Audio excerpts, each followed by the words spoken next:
Hello everyone and welcome to the channel. It's up Maxim again, and we have got a new event slash sub-event in the game called the Well of Sanctity, and I will try to explain it now as well as possible. And you will see the most important parts. I will try to tag them in the comments or in the description. And actually there is one most important thing, which is that you definitely, absolutely need to coordinate this event with your alliance. Okay, without it, it will not work, and I will not. Almost no one in the alliance is gonna get the rewards, and the rewards for the people who do it are gonna be low as well. So I'll explain why this is during the video. Okay, so I will be using both the game itself and the official announcement of this sub-event to explain it, because I actually haven't been able to take part in it myself due to my main alliance waiting for more information and to understand it better. Maybe this video, we're gonna see, who knows. Hopefully it will help them as well. And because you can actually wait like up to 3, 4, or if your alliance is not very active, even more days to start this if you need to. And as I said, it's very important, and let's go into that now. So the way you start this is that the leader or the vice leader is gonna have a button here to start it, the initiate button. And it's gonna cost you one of these power crystals, or whatever they are called. Yes, power crystals.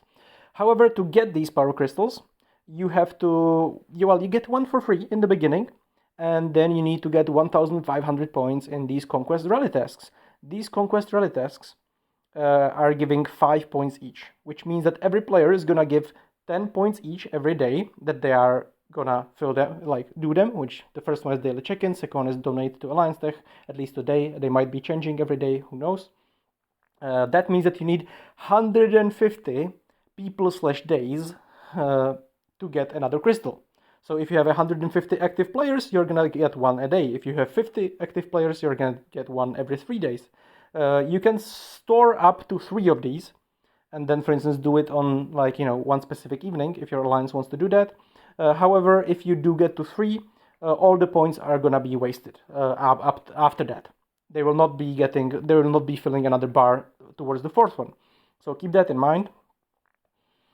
So what happens after the guy clicks initiate? What happens is that he's going to choose the alliance fort that your rally is going to start from, and he can select the 5 to 30 minutes of time. I would write this on the screen, but I cannot do that, right? I don't know how to do it. Okay, my bad, I guess. Or on, like, this phone doesn't have the easy function as my other one does, and I never really use it. Whatever. It's 5 to 30 minutes. It can be set to, again, 5 to 30 minutes. You probably want to set the 30 minutes for most people to be able to join it. However, since you should probably coordinate it before, like if you, for instance, do it at the reset of a specific day, I think maybe 30 minutes is too much. Maybe it's not really necessary, because then the people who want to actually participate in the next part, or the third part, the third part, let's say, of this event, are going to have to be online for way too long. So after this starts, so there's the rally, and after the rally time ends, your rally is gonna go from the Alliance Fort to the well. The well itself is outside the normal server. It's like on this in the frontier, so it's a little bit confusing in this, and it is going to take like 9 minutes from all this. Like, both I can see it here, and I saw it in other screenshots. It seems to always take 9 minutes for you to arrive there. When you arrive at the well, there is a fight. And the fight is of course going to depend on how many players you have there and how strong they are. You want to have preferably PV components, like word boss or or droid components, so you do as much damage to them as possible. And depending on how much damage you did to them, you are going to get different amounts of cargo. And so you want as many players as possible, so the total cargo is gonna basically make it into hefty rewards or bountiful gains. You don't want to have only small gains for multiple reasons, and also the individual rewards are gonna be higher as well if you are stronger and you yourself did more damage. I believe that it just counts every player's individual cargo and adds them together. So that means that you actually, to get the hefty rewards, the maximum ones, you probably need to have like 100 active players or 100 start playing. I actually don't know how much each of these can get. Okay, that's something I do not know. But the point is, more players, stronger. More players means more cargo for the entire thing. As you can see, there was very little cargo here because there was only like 6 people who did this, and you can see it here in the historical pool.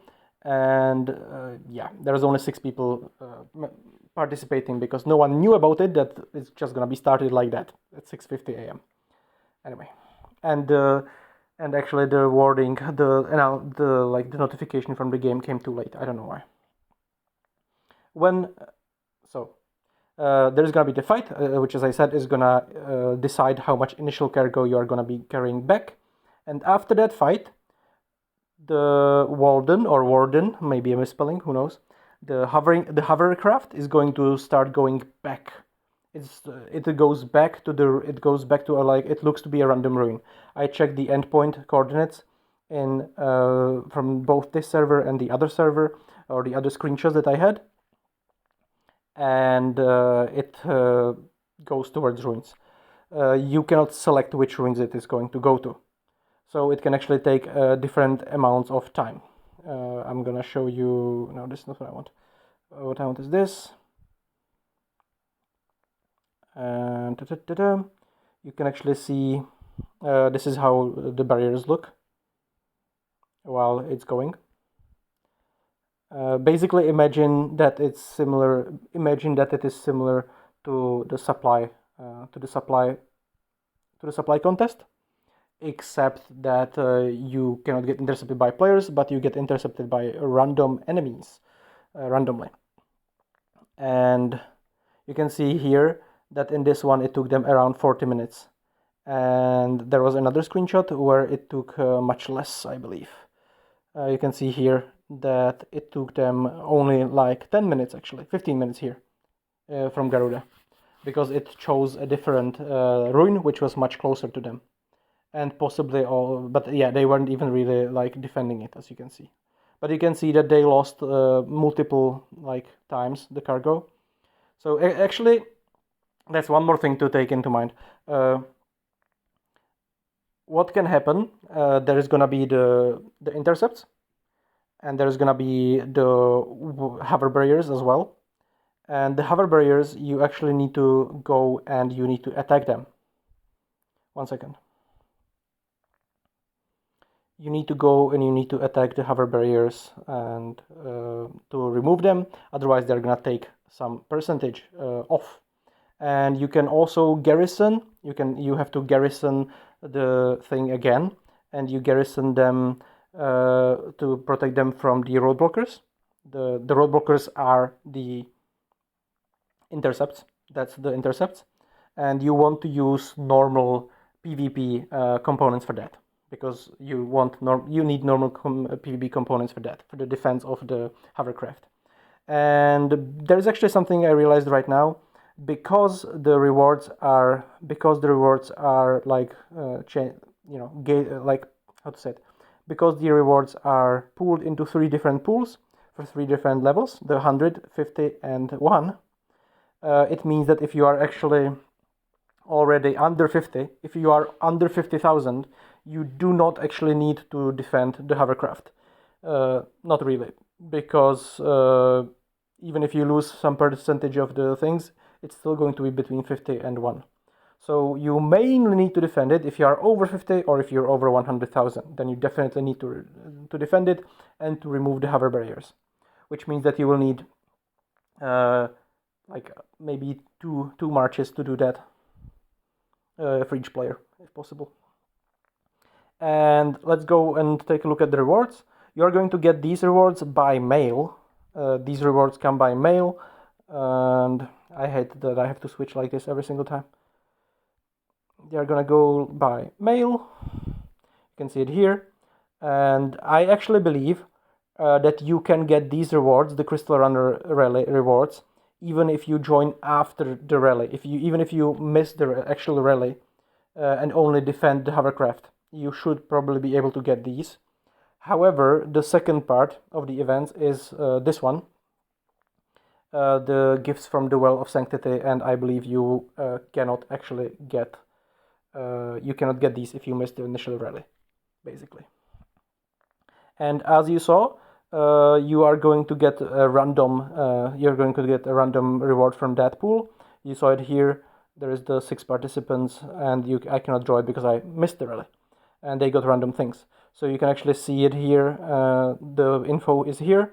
So if you actually manage to get, if you don't manage to get 50,000, like all the way to the ruin, then this is the pools that you can get your rewards from, each of the players. If you do get between 50 and 100,000, then these are the rewards that they can get from, that you can get from it. And if you get over 100,000, you can actually get these rewards. So you can actually get a legendary heavy trooper chip, guaranteed. If you get this, I mean, if not guaranteed, but like if you get this reward, you will have a guaranteed legendary chip or resonators and stuff. So it's actually pretty nice. So yeah, I think that should be everything, hopefully. Yeah. So to summarize everything again, you absolutely need to coordinate with your alliance. Get as many people as possible every day to even those that are not really active, to at least like get this. And when then you make the rally, your players send their marches with maximum damage possible, that they do not need to have PvP things to the rally, so that you get more cargo. And then after the rally ends, there's gonna be march. After the march gets there, there's gonna be a fight, and then they are gonna start the hovercraft is gonna start flying back towards a random ruin on the map, and then you need to send another march, and you need to change your components to PvP components if you want to maximize. And that is if you do have over 50 or 100,000 total cargo. If you don't need to worry about it, because you will not get anything extra for defending the hovercrafts anymore. And you also need to remove the walls that are going to pop up, because they are going to take, you can see here, they are going to take 10% resources every single time if you don't remove them. And then you get the rewards. So that's pretty much everything for now. And I honestly don't understand why. I mean, it is difficult to explain because I don't have the access to the game and to make screenshots whenever I want to and stuff like that. But I honestly don't understand why it is so difficult for River Games to actually explain properly, and when they do have the access and they can do the screenshots. Anyway, I hope that this video is helpful to you and your alliance. And until next time, please like, share, subscribe, and above all, have a wonderful day.